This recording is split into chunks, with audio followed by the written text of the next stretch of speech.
Hotel motel জন্য অন্ততপক্ষে এরকম পাহাড়ি ঢল আমি দেখি নাই।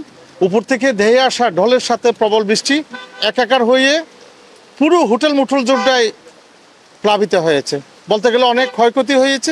বিশেষ করে যে উন্নয়নের যে আমাদের বিশাল ড্রেনের প্রতিটা মুখ শুষ্ক মৌসুমে ভরাট হয়ে গেছে।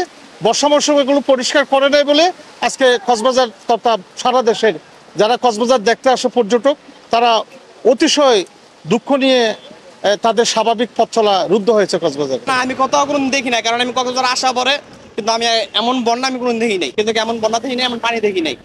সুন্দর ছিল, কিন্তু এবার আসার সময় এমন হয়েছে। আমি এখানকার স্থানীয়, এখানে লাইট হাউস আমার বাড়ি।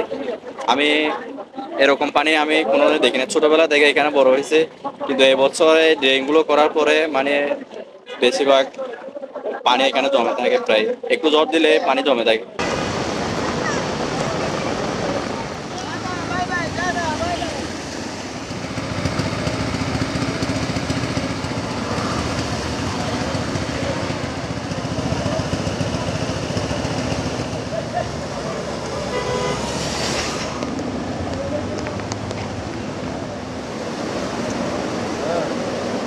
এই গত 3 দিন যাবত এখানে আছি অনেক কষ্টে, বৃষ্টি বাইরে হতে পারতাছি না, সমুদ্রে ঘোরাফেরা করতে পারতাছি না।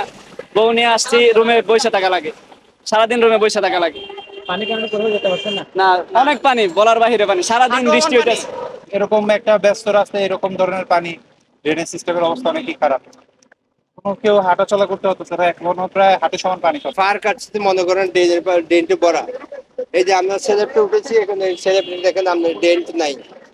ড্রেনটা পরিষ্কার করতে হবে। আমার মনে করি ড্রেনটা পরিষ্কার থাকলে কিন্তু পানি হয়তো এত দূর হবে না। জলবদ্ধতা যদি আমাদের যারা কর্তৃপক্ষ যারা আছেন ওরা যদি আর একটু নজর দিতেন, তাহলে মনে হয় অনেক মানুষ আছে এখানে যারা আর কি জলবদ্ধতার বিষয় আর কি, যদি আর একটু নজর দিতেন তাহলে ভালো হতো।